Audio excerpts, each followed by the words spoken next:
Okay, hear me out. I think Elaine and Tamlin would make a great couple. Oh my god. I'm Mina. I'm Senna. Welcome to our second episode. This one's going to be an exciting one. Well, if you haven't guessed it already, of course, our second episode is going to be about my baby. Your baby? Our baby. I'm sorry, it's my favorite one. To give you a recap of what happened at the end of the first book, after the trials, Farah went to the spring court and now she is in deep, deep depression. Like she's feeling guilty about the last trial. She's riddled with guilt. I don't know what she was expecting when she went back to the spring court. They were going to be all happy, a family. I think she was expecting things to be different than it was because when they got back, Tamlin was not the same Tamlin that she better, first met. maybe? She was expecting better. She was having these nightmares Throwing up all in the middle night. of the night. And what was Tamlin doing? Sleeping like a baby.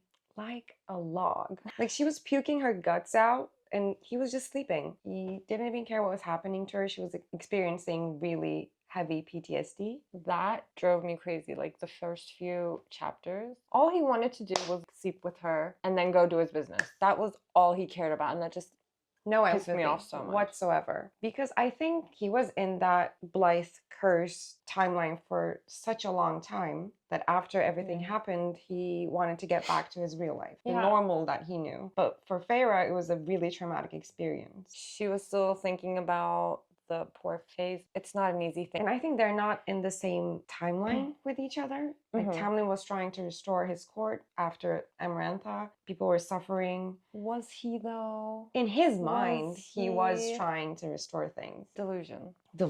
Of course. I'm not a Tamlin stan, but I'm just trying to see his point of view and Farah's point of view, and things were bad. They get worse before they get better. Honestly. Do they though? Do they? They do get worse. She's Fae, and she has sprinkles of power. All of the High Lord's powers. Little bit of each. And Tamlin is really scared of these powers. In his mind... Was he aware that she had all of them? Or was he just like, oh, she has some power? I think at first maybe he was not aware. If I'm wrong, correct me in the comments down below. But I think she was manifesting like little fires. I remember a bedroom scene where she, I think, was mad and she like exploded, and then Tamlin freaked out. He was so scared. Now, when Tamlin was forbidding Farah to go outside of the house or out of Springcourt, that's when I felt like, okay, this is going downhill very fast. It felt like almost emotional abuse. He was very manipulative.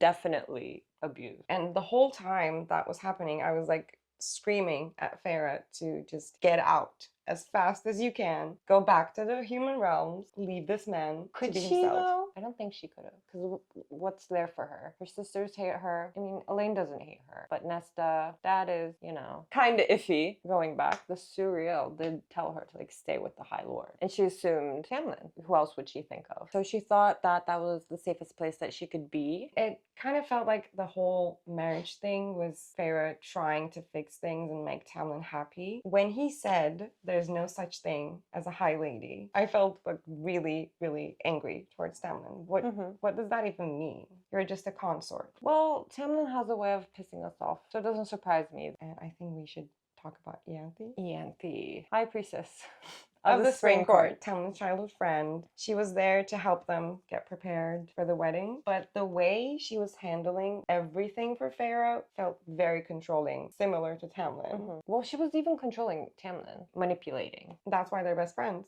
Exactly. And Farah thought she never had a friend before. She never had someone to rely on or a confidant or anyone to talk to. Our naive girl. And Ianthe was that person for her. They were preparing for the wedding.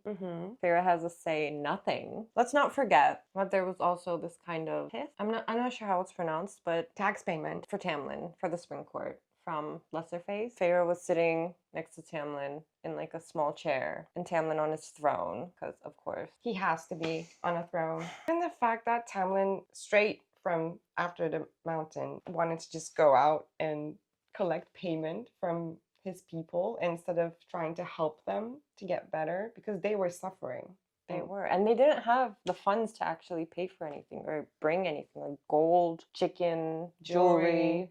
But he didn't care. He just wanted to collect things because that's how it's done. necessary. And while all of that was happening, Farah saw a whole different side of Tamlin, and it kind of changed things for her, as it should. She even said, we don't need any of these. Why are we? They don't have it. We don't need it. Why are we doing this? And he was just very strict about it. They need to give it. I think he gave like 3 days to the water nymph.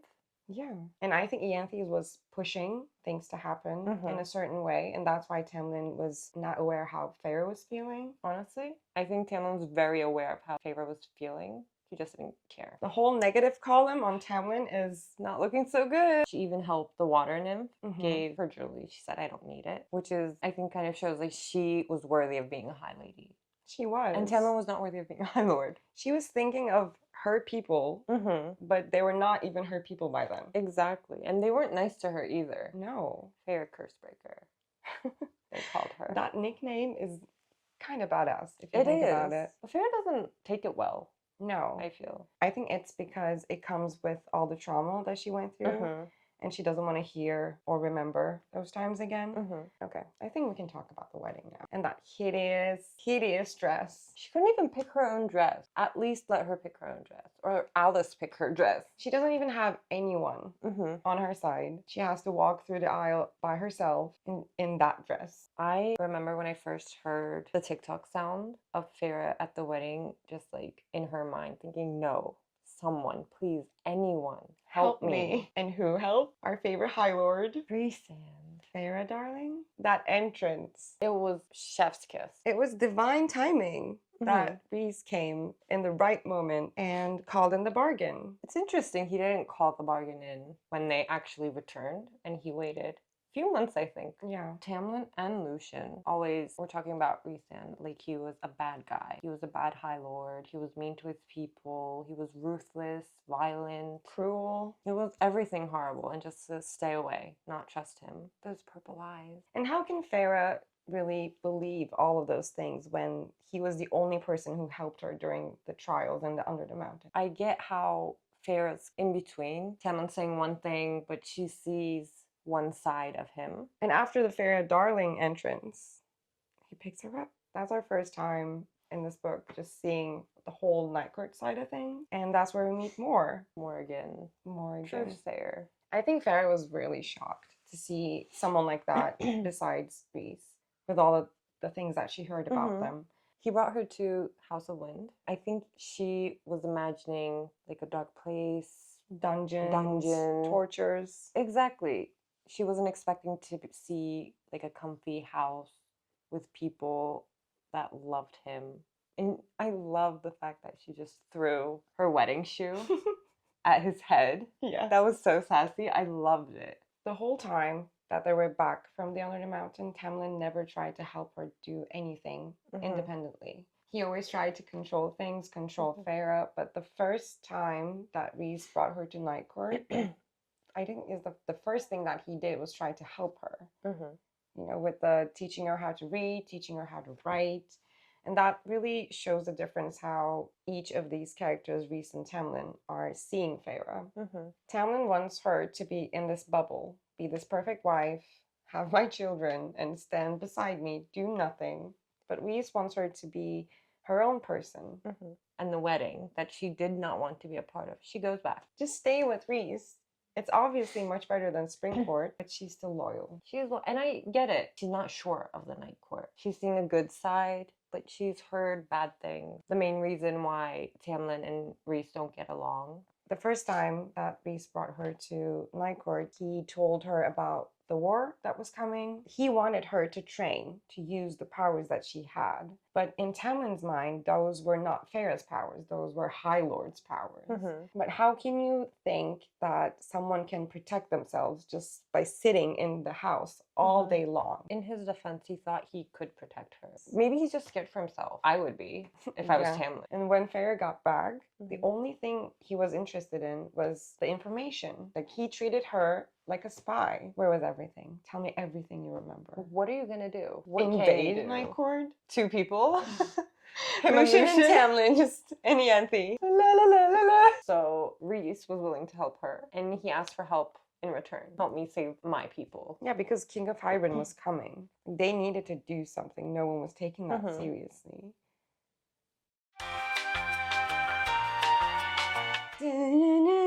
Each episode, we're doing a signature cocktail based on the theme of the book that we're talking about. Since we're talking about A Court of Mist and Fury in this episode, we did a cocktail called Feyre Darling, and it was suggested by one of our subscribers, so thank you. Night court themed with like purple, pinkish hues. There are sparkles. It has glitter in them. And if you want the recipe and you want to make this at home, comment down below and we can share it with you on our Instagram. At the same time, there were these small gathered attacks around Springcourt that Tamlin and Lucien kept going to fight off to fix. But they were not asking Feyre's help. No, and Feyre wanted help. She's used to doing something. She's used to being useful.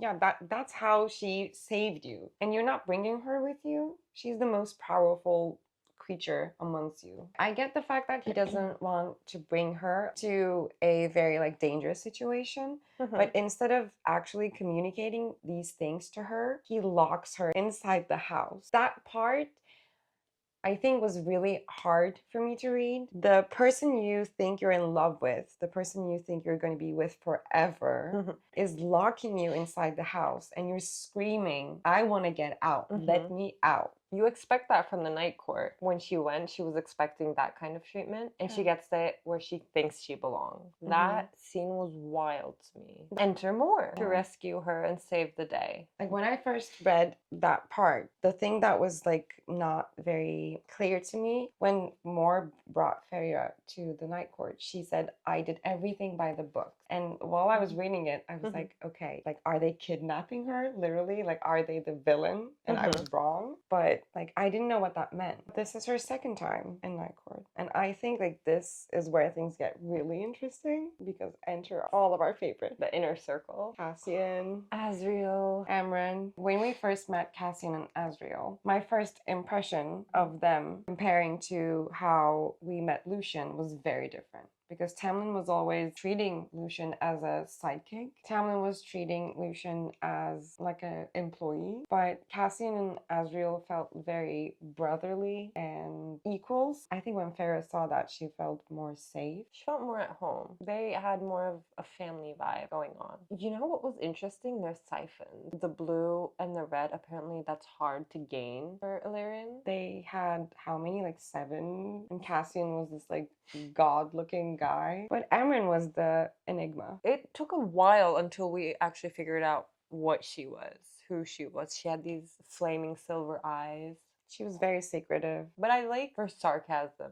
Like, she was mean, but it was kind of like sarcastic mean. Yeah, like a big sister kind of way. Inner circle was what Feyre needed at that time. Found family. One of our favorite tropes. Compared to what she saw in Springcourt, Inner Circle is very transparent about everything that was happening. And they were talking about things that Feyre never got the chance to hear in Springcourt. It was all through closed doors, but she's actually in the conversation. But while all of this was happening, what do you think Tamlin was thinking? I think he was thinking that they kidnapped her. I don't think he thought Feyre was having a breakdown or a panic attack. I think in his mind, Feyre was this possession that Tamlin got to have, and now that he has Feyre, Rhys wanted Feyre. Snatched her to the night court. Like, this book is filled with information. Like, the second she comes to the night court after the whole panic attack thing, they fill her with like all this information about King of Hybern, Book of Breathing, Cauldron, and this feels like a very like dangerous scavenger hunt that they have to go through, pick up all of these pieces of the cauldron. They know what they have to get, but they don't know what to expect. And while reading all of the tasks that they had to go through, I think Feyre felt like she had purpose again. So being 19 and being the sole food bringer of the family, and now she has nothing to do. Court of Nightmares. Such a different side of Rhys. But Rhys had like an image to uphold from his father. Creepy character that I want to talk about is Weaver. She lived in like a little cottage. She was like this old cat lady without the cat, lured other people in so she can weave their skin.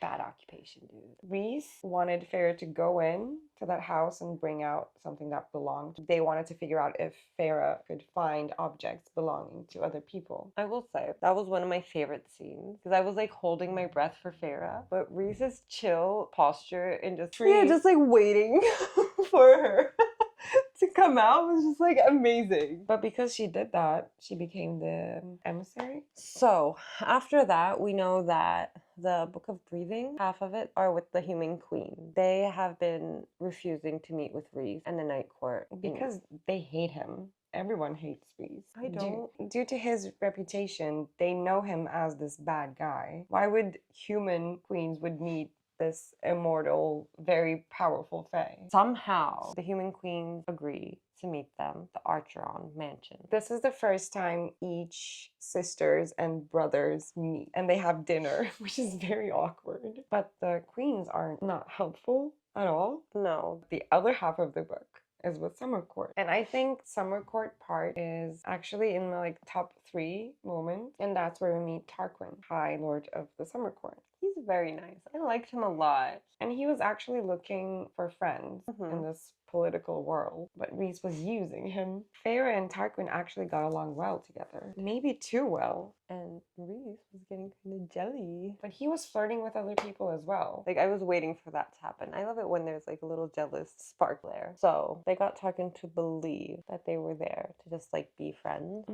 Things didn't go so well. But they're not just the only people there. There's another High Lord. There are a bunch of High Lords that are coming together now. And we meet Helion. He's the High Lord of Daycourt. And he's very attractive. Obviously, everyone is attractive. Exactly. I was gonna say all the High Lords are somewhat attractive. He's just flirty. He's very flirty, very vibrant, energetic. Yeah, and he actually wants to get with Asriel. That part was really funny because Asriel didn't know what to do with himself. He was like very closed off, very silent, but he's shy. But he liked the attention. Who wouldn't?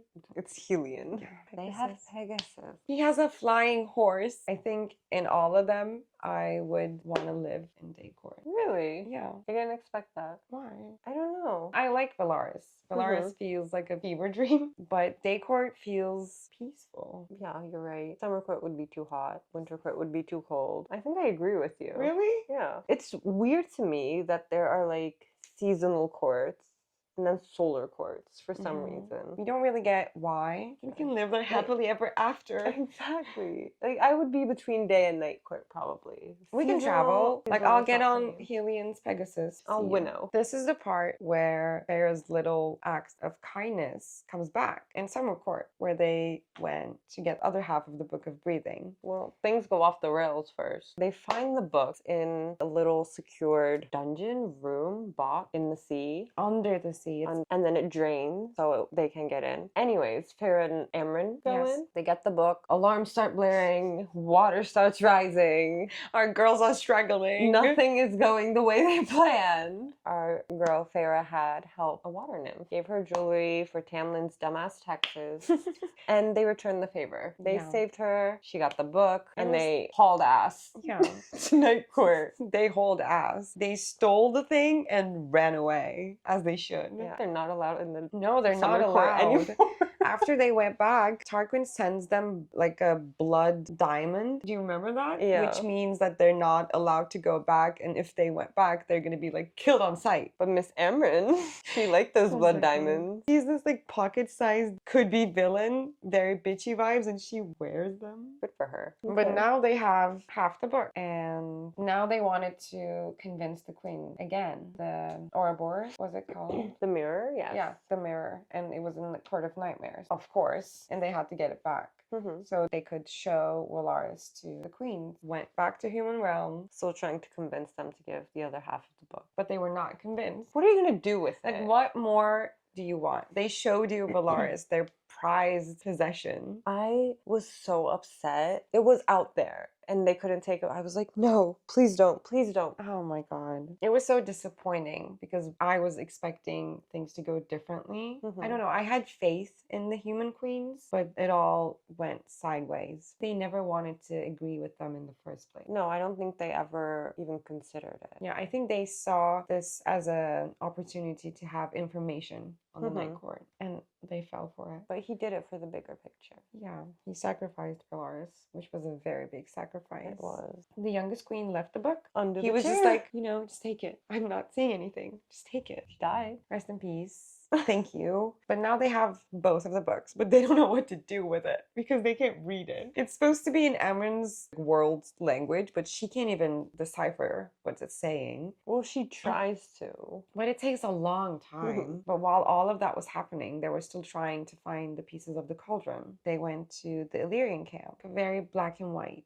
between Valaris and Illyrian camp. Yeah, and Illyrians were just misogynistic. Very misogynistic military men. Not accepting of women. They're not nice to their own women. They're clipping their women's wings so that they don't learn how to fly. They don't learn how to fight while they're flying, and they don't want their women to be strong. And that's been like a custom for them for hundreds of years. That broke my heart, dude. That's unacceptable. And I was so wishing every time I read that it was reversible. Like, they have magic. They live in a magic realm. Why can't it be reversible? Okay, hear me out. This whole thing, this custom, it was in Rhys's control to change this.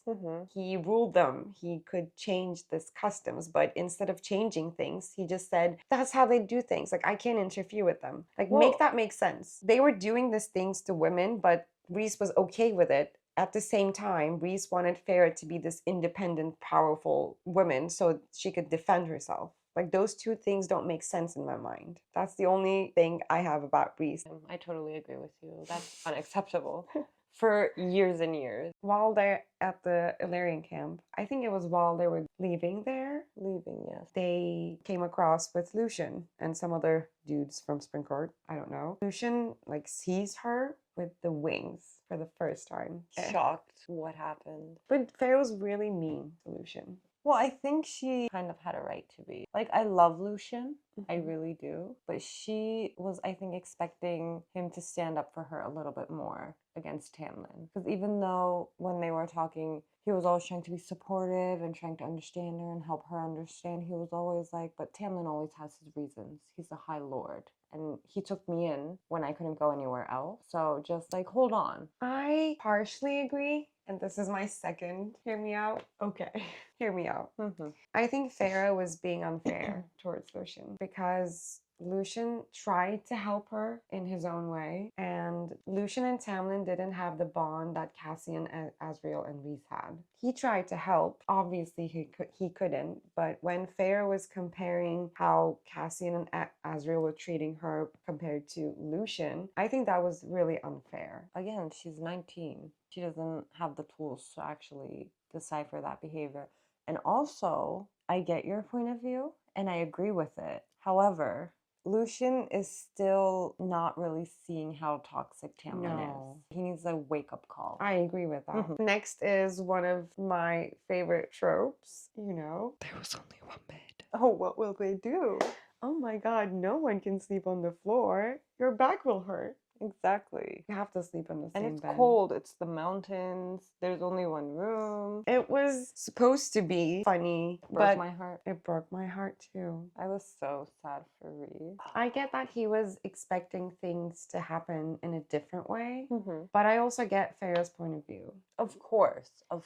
I was just upset for him. But Farah was still in her feelings. She had every right to be, though. And she's 19. She doesn't have ways to cope with stuff that she went through. Coming to my favorite part. After the inn, they're going and they get attacked. They're on their way, they get attacked, and Rhys gets arrows stuck in his wing. And those arrows were poisonous. Yeah, he's dying. She needs to find the antidote. She captures a Syrian, well, not captures, but lures him in. And they're friends now. I love the Surreal. He's one of my favorite characters. All he cares about the gossip. Then he says, girl, I told you to stay with the High Lord, and you didn't. And Farah says, I did what you asked. And he was like, nope. Not that one. You dumb dumb bitch. I get it though. I would have thought it was Tamlin too, because it's not like she's in a close relationship with Rhys at the time. Who else would she, like, which one? Give me context. But Cyril was saying these things because Feyre needed the antidote, and her blood was the antidote, which means they're mates. He let that slip out of his mouth. But when Feyre finds out, she freaks out. I get why she would feel blindsided, maybe. And this is where my okay, hear me out comes in. So she gets so pissed off. I think it's very dramatic. She goes, she saves Rhys, takes him to the cabin, leaves him on the floor. I am so mad about this while he's injured and just Bye. gone. She was inconsiderate. Hear me out. I don't think that Rhys deserved that. That was not him being deceitful, him keeping secrets, because that's a lot of pressure to put on someone. Like, I'm your mate. Okay. What was she supposed to do? I mean, if he had told her, she would feel pressured. This is why I said in the previous episode that Feyre pissed me off sometimes too. She does these things, and then she just left, went to The cabin, and told everyone not to come. They couldn't find her there. That was like a safe space. And now she's in the cabin, randomly finds what again? Pain. Miss Artist is suddenly painting people's eyes across all the walls of their family cabin from his mother. Very inconsiderate. Find a wall, maybe. But it's not even your place. Like, I keep seeing these like little memes of Feyre drawing in a cabin. They're just like stick figures. And it was like in the cabin. Oh, it's so nice, Feyre. Amazing. But in chapter 54, there is this confrontation that's happening. Rhys is like, enough's enough. Let's talk it out. As What's he going should. on? And he's decided to tell her everything from day one. I cried. I cried too. All you saw before was Feyre's problems, her struggle. And it's not light stuff. What Rhys went through, he still wanted to figure stuff out, and he wanted Feyre to see his point of view. For me, it was when Rhys came back from the Under the Mountain. And the first thing he said to Moore, she's my mate. You haven't seen your family, your friends in 50 years, but you just found out that this girl is your mate. She returned back to Tamlin. Yeah. And then he wanted her to be happy. Like, even if it's not with me, I thought you chose your happiness. Now you get, like, the balcony, the look in his eyes, Cal and Mai. They're just all interconnected with each other, and you really feel how Rhys felt when he first saw her. She took a canned soup. Are you hungry? I'll make dinner. And she just said, eat. Which apparently, if you offer food, that means you're accepting the mate bond. It's kind of weird the woman has to do it. But I like that it's the woman's choice if she wants or doesn't want it. Yeah. But 55. If I could be anybody, dead or alive, I would wanna be Feyre in chapter 55. After that, the mating bond locks in in a very beautiful way, very passionate way. Chapter 55 is, if you read it, you know it, you love it. We don't have to elaborate on it. It's everything. After chapter 55, and Velaris gets attacked, and we see Ator. And this is where Feyre tries out her new powers. She has like water wool. She kind of embraces like the people there. Like, she has to save them. They're her people. Experimenting with water powers back in Summer Court, but now she's like full on attacking and using those powers. I have to say, the way she killed that Ator in the air, she just stabbed him. So satisfying. After the attack on Velaris, our inner circle decides to go on the offense, and they take the fight to Hybern. They literally just went in blind. But then our favorite piece of jewelry is back in a human body. Jurian. He captures them. He takes them to the king. Dude. Shit hits the wall fast. There are no walls anymore. I had to like close the book. Well, first of all, king is there. Queens are there. But the thing that got me like actually throwing the book was Tamlin and Lucian just like stepping out. It's us again. Did you miss us? Because we missed you, Feyre.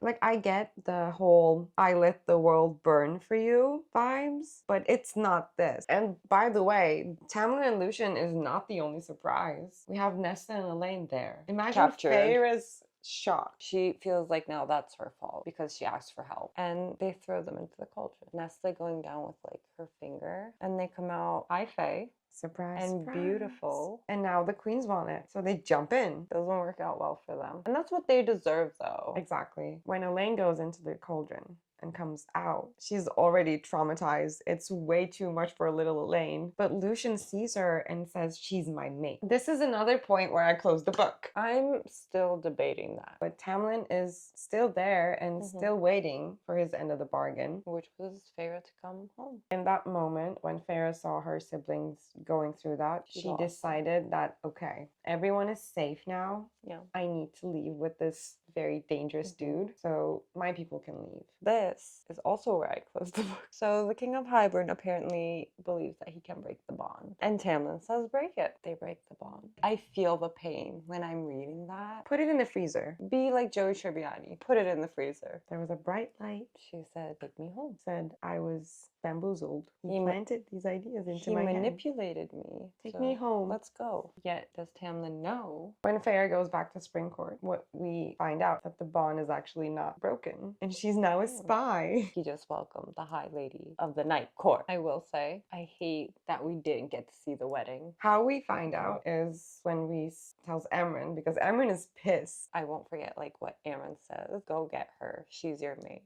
She is my mate, but she's also my spy, and she's also the High Lady of the Night Court. That's where we end the second book. What a roller coaster that was. Another episode. We're on a roll. If you have any comments or hot takes about the second book, we want to hear about them. So please leave them at the comment section down below. Don't forget to subscribe and turn on the notification bell so you don't miss out our new episode. And be sure to follow us on our other socials. And see you next episode. Bye!